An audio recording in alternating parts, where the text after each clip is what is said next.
do século XVII, o estudo da natureza se baseia na observação de fenômenos, em inglês, que procuravam explicar tais fenômenos. Surgem as primeiras noções sobre o conceito de funções. Já no século XVIII, matemáticos começam a utilizar o termo função para designar aqueles valores resultantes de operações entre variáveis e constantes. Na física, durante o movimento de um corpo em queda livre, a velocidade é função do instante de tempo considerado. Na química, o volume ocupado por uma dada massa gasosa é função da temperatura em que se encontra. Na economia, o lucro obtido por uma empresa é função do custo que ela tem na mercadoria. O conhecimento das funções que regem esses fenômenos permite que se façam previsões e correlações entre as variáveis envolvidas. Iniciaremos o estudo das funções analisando os seguintes tópicos. Observe: o conceito de par ordenado, a definição de produto cartesiano, o que vem a ser uma relação binária e a definição de aplicação ou função. Par: todo conjunto formado por dois elementos. Na teoria dos conjuntos, a ordem não importa, e o conjunto formado pelos pares 1, 3 é igual ao conjunto formado pelos pares 3, 1, pois possuem os mesmos elementos. No entanto, existem situações onde os elementos devem ser apresentados numa certa ordem. Observe o sistema. 2x mais y é igual a 5 e x menos y é igual a menos 2. A solução desse sistema é um par xy igual a 1, 3. Isto é, x igual a 1 e y igual a 3. Nesta ordem. O par ordenado 3, 1 não é a solução desse sistema. E o par 1, 3 é diferente, portanto, do par 3, 1. Geometricamente, marcando 1 no eixo x e 3 no eixo y, temos a representação geométrica da solução do sistema. Um ponto.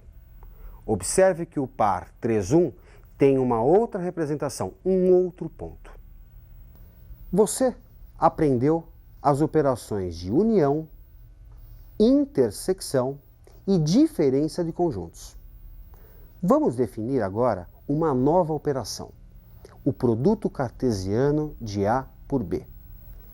Observe os conjuntos. Conjunto A formado pelos elementos 1, 2 e o B formado pelos elementos 11, 12 e 13. Que pares ordenados podemos formar tomando-se um ponto em A e outro em B? Tomando-se um elemento em A e outro elemento em B. São eles: o par 11, 12, 13, se partirmos do elemento 1. 11, 12, 13, se partirmos do elemento 2.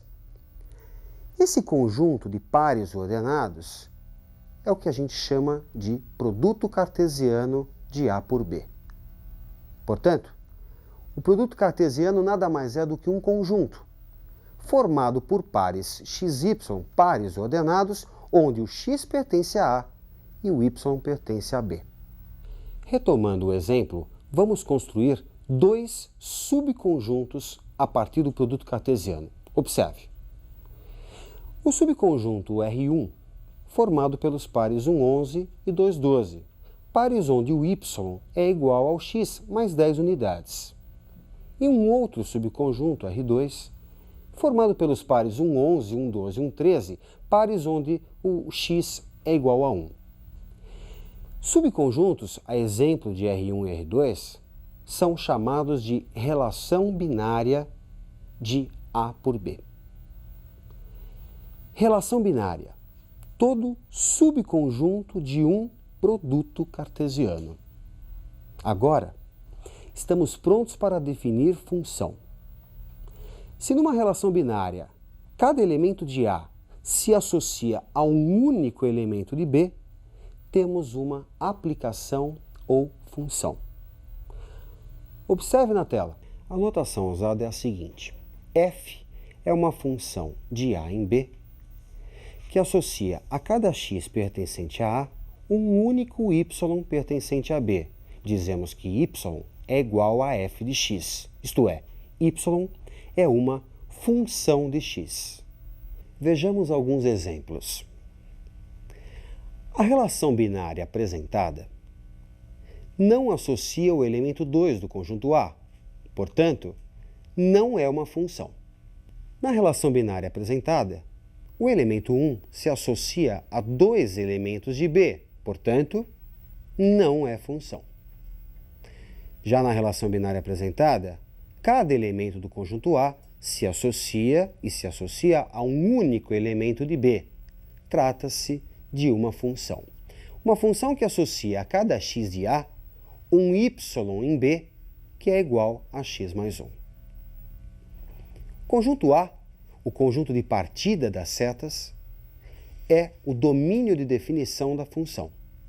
O conjunto B, conjunto de chegada das setas, é o contradomínio de f. Os elementos 2 e 3, que se associaram a elementos de A, formam o conjunto imagem. É o caso do 3, que é a imagem de 2 pela f.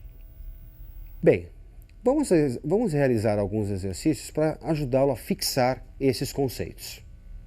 Dado os conjuntos A formado pelos elementos 2, 3 e 4 e B formado pelos elementos 1, 2, 3, 4, 5 e 7, determinar a relação binária f formada pelos pares x e y, tal que o y é igual a 2x menos 1.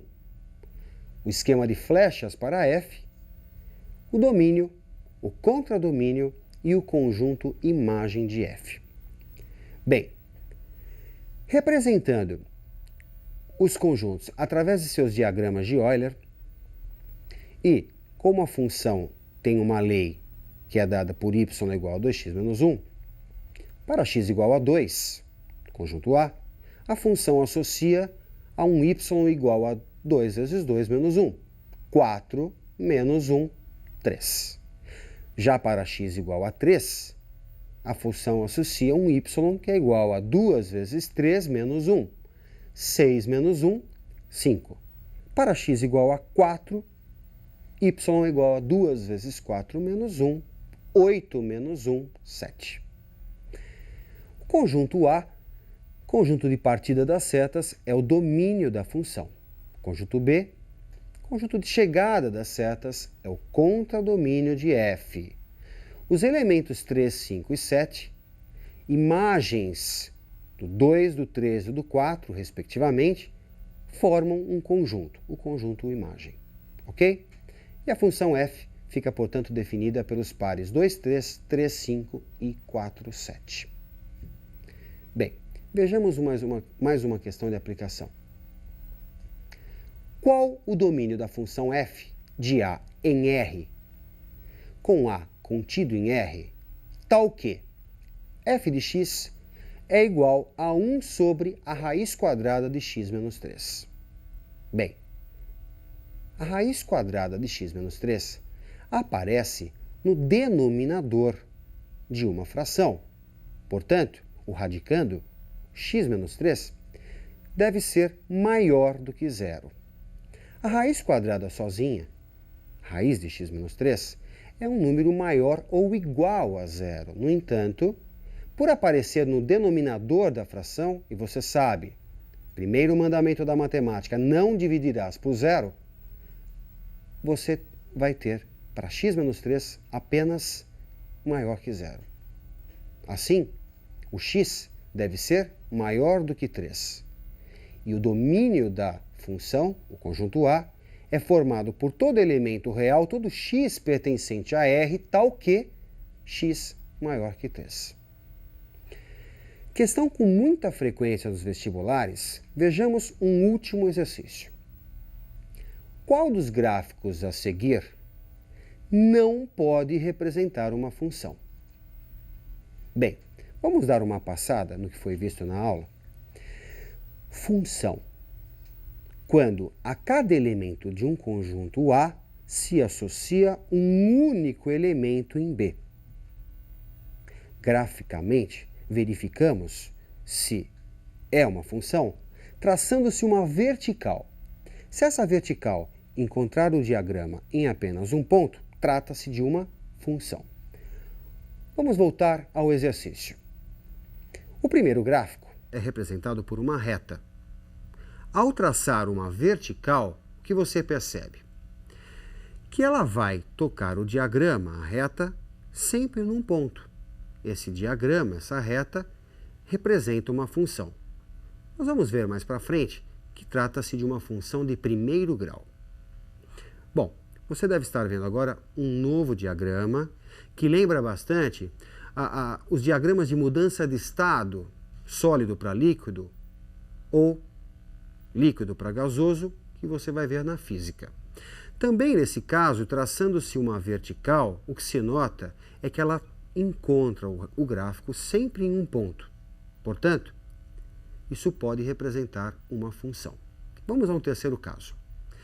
Bem, esse gráfico lembra muito uma parábola, só que a concavidade voltada para x. Neste caso, ao traçarmos uma vertical, o que acontece? Ela encontra o gráfico em dois pontos. O que está acontecendo? Cada x está se associando a dois y. Portanto, esse gráfico não pode representar uma função. Ele representa apenas uma relação, mas não uma função. Por fim, esse último diagrama, traçando-se uma vertical, a gente nota que vai encontrar o gráfico sempre num ponto. Esse diagrama pode representar uma função. Muito bem. Pela importância desse assunto, que é utilizado tem aplicação em várias áreas do conhecimento, você sempre vai encontrar questões, é tópico obrigatório nos vestibulares. Muitas vezes, mais de um exercício, 2, 3 exercícios num mesmo vestibular, ok? Portanto, treine bastante essa matéria que ainda será assunto de algumas aulas. Bons estudos e até a próxima.